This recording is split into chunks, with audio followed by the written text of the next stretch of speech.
Episode 5 of Dragon Ball DAIMA is out, and I'm here to talk about everything that happened in this episode, which even stirred up a bit of controversy. Could it be that Chi-Chi is going to be cheated on? What is happening? Stay with me, and I'll tell you everything. Stay connected to the channel, and let's go to the video.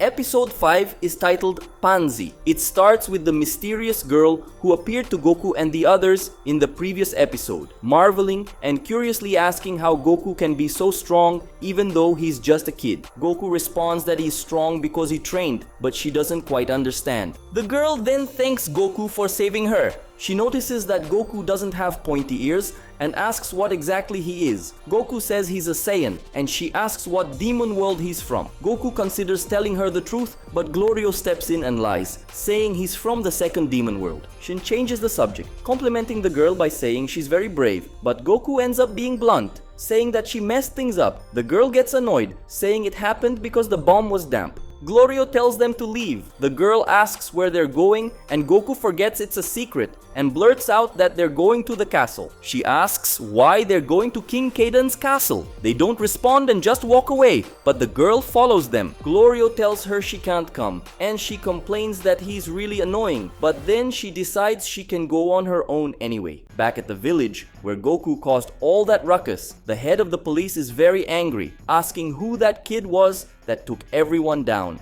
Unfortunately for him, no one knows where Goku went, but the captain orders everyone to go look for him. As they keep walking, Goku complains that he's hungry, but the girl quickly fixes that by giving him food. And well, now there's no turning back, right? If you feed Goku, you're automatically part of the group. Shin asks who she is. She says her name is Pansy. And now we know where the episode title comes from. Goku says her name is kind of strange. When she asks his name, he says he has two names, Goku and Kakarot. She finds it weird that he has two names but says that both his names are strange too. Pansy asks what kind of magic Goku is good at, since according to her, every Majin knows how to use at least one kind of spell. Goku doesn't really know what to say, so he responds that he can touch his tongue to his nose. I think that was probably the dumbest answer Goku could have given. He could have used any technique, like a ki blast, solar flare, or after image technique or something. Anyway, he asks what Pansy can do. She then shows what seems to be a telekinesis power, but in her case, it's a very basic kind of telekinesis, since she barely managed to move a small stone, and with a lot of effort. The funny thing is that Goku and Shin seemed really impressed by it, even though to them, that's definitely nothing. But maybe they were just trying to encourage her. But Pansy says that actually, her real specialty is machines. As they kept walking, Pansy asks Shin's name and if he's a Glind. When he confirms, she says he looks just like the Gesu, Goma's right-hand man. Pansy says she thought most Glinds had already moved to the outside world, and asks what a Glind child like Shin is doing there. Shin says he's traveling. Pansy seems suspicious of this answer and says that most people only go to the third world for work. Glorio gets a bit annoyed with all these questions and tells Pansy to stop, or it'd be better if she went somewhere else. Pansy isn't intimidated and decides to ask Glorio's name as well. Looks like this little girl isn't easy to scare, guys. Pansy keeps annoying Glorio during the journey, like when she suggests taking a shortcut, which Glorio clearly doesn't like. Shin comments that Goma's military police were very cruel, draining the life of anyone who couldn't pay all the coins. Pansy agrees, saying that even though Dabura was awful, Goma is even worse. She complains that the current life expectancy around there is only 1,000 years. Goku is a bit surprised when he hears this and asks if they don't think 1,000 years is plenty of time. He then asks Pansy how old she is, and she says she's 82 years old. Goku is shocked when he hears this, saying that she's way older than him. They arrive at a place with the giant remains of some creature that looks like a type of dragon, and Pansy comments that the path will get more difficult from here on.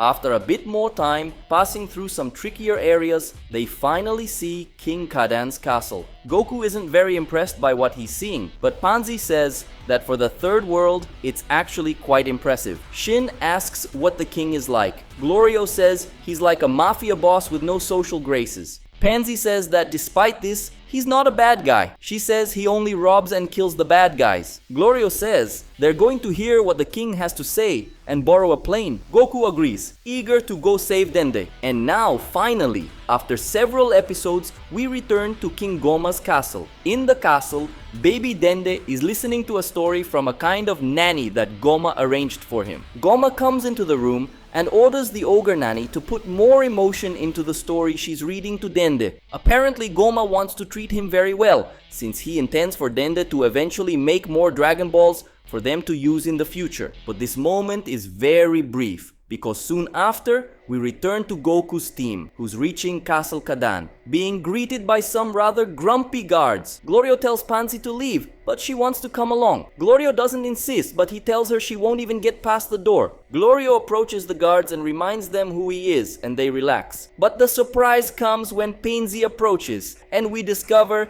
that she's actually the princess of that place. In other words, Pansy is the princess of the third demon world. Pansy criticizes the guards' grumpy attitude, saying this is why people call it the Mafia Castle, kind of teasing Glorio. She then goes in and tells everyone to follow her. Once they're inside the castle, we get a sense of what it's like, and it doesn't look like a luxurious or glorious place at all. It actually looks very simple. They arrive at a door, and when a guy opens it, Pansy tells him to let everyone in because they're her father's guests. And then we finally meet King Kadan, who seems to be playing some kind of macabre golf. His club is a war mace, and his ball is a skull. That's definitely some demon stuff. Then, the servant who opened the door for Pansy informs the king that Glorio has arrived. The king then heads to his throne room where everyone is waiting. When the king arrives, he scolds Glorio, saying he promised to bring the person who defeated Majin Buu. Glorio says he brought them,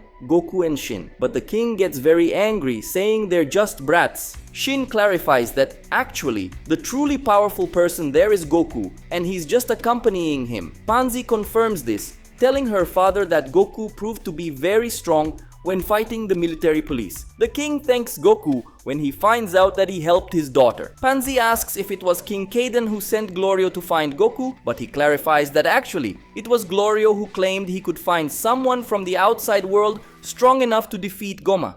Pansy is very surprised to learn that they're from the outside world and asks how people there are so powerful. Shin asks if King Kadan requested someone to defeat Goma. Kadan says yes, explaining that Goma is a villain unfit to be the supreme king of the demons. Kadan says that when Goma dies, he'll become the supreme king of the demons and bring peace. But the king doesn't seem to want help for free. He tells Goku that if everything goes well, he could marry Pansy. Both Goku and Pansy are stunned to hear this. Pansy is really angry and says that she's the one who should decide that. But her father says it'd only be after she grows up, not now. Although I think by the time Pansy grows up, Goku might already be long gone. But Goku cuts the king's plans short, saying he's already married and has kids. The king and Pansy are completely taken aback by this, and she asks if he's already an adult and if his race just looks young. Shin explains that Goku and he were turned into kids by Goma, and now,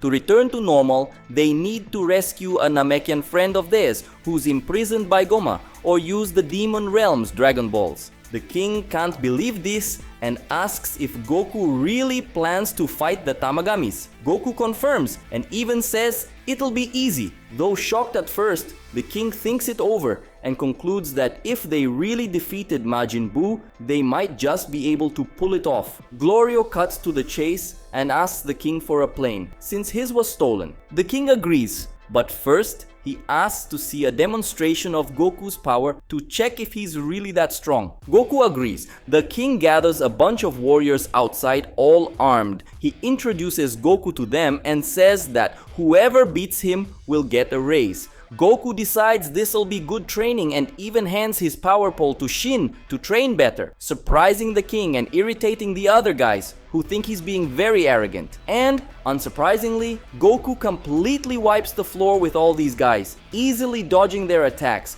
defeating each of them in one hit and even showing a bit of his Super Saiyan power at the end. I thought it was a bit overkill for Goku to use Super Saiyan against these guys, but I get that he didn't actually need to. It was just to show he could, and of course everyone is completely stunned by Goku's power, except for Shin. After the test, The king keeps his promise and gives Goku and the others a plane, the best he has to offer, though it's nothing special. In addition, the king is also arranging supplies for their journey. The king says he had some settings changed on the plane, so they could still go through the warp, even after switching planes. Shin thanks him for this and asks if Kadan could help their friends who will still be arriving since they don't have a password. Kadan says it's more complicated if they don't have a password, but then he calls a guy named Hybis, who was randomly taking a ballet class nearby. The king orders him to go to the outside world to pick up Shin's friends, but Hybis doesn't want to because he has a scheduled beauty salon appointment, but the king insists. Hybis asks where he has to go,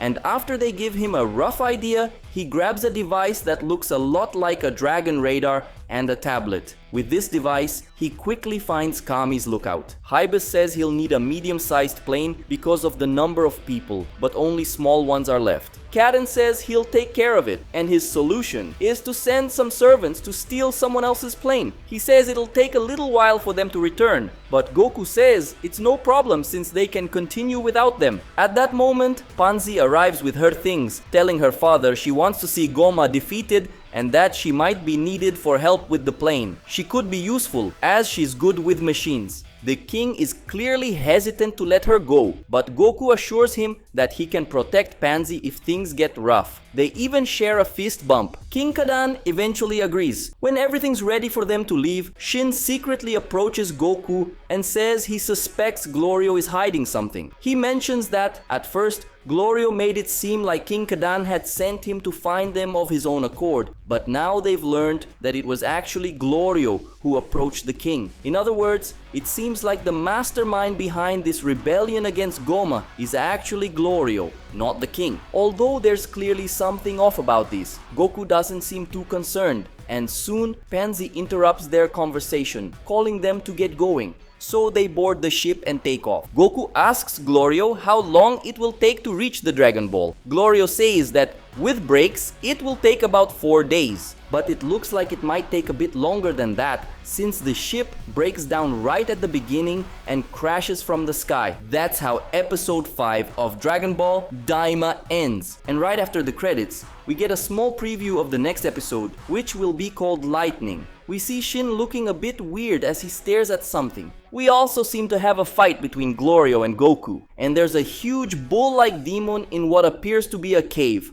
Overall, I'd say this episode was pretty average. It wasn't bad, but it wasn't anything extraordinary either. This episode focused a lot on Pansy to introduce her and her home. One thing I couldn't help but notice is Pansy's resemblance to Chi-Chi, as if she's the Chi-Chi of Dragon Ball DAIMA. Her father, King Kadan, reminds me a lot of Ox King. He's a big guy with that same brute stereotype and all. And then there was all that talk about Goku marrying Pansy. On the other hand, Goku and Pansy's relationship is more reminiscent of Goku and Bulma, since they're clearly very close friends, and Pansy didn't show any romantic interest in Goku in this episode. Plus, she's older than him, just like Bulma was. And then there's the fact that she tinkers with technology, which also recalls Bulma, rather than being a martial artist like Chi-Chi. Beyond that, there's this whole mystery around Glorio, which is increasingly bugging Shin, though Goku keeps pretending not to notice, which, to be honest, is a bit annoying. But now, share what you thought about this episode. What did you like and dislike? What rating would you give this episode? Comment below. Give the video a like if you haven't done so yet, subscribe to the channel, and share this video with any Dragon Ball fan friends you have. A big hug to everyone who stayed with me until the end, and I'll see you all in the next video.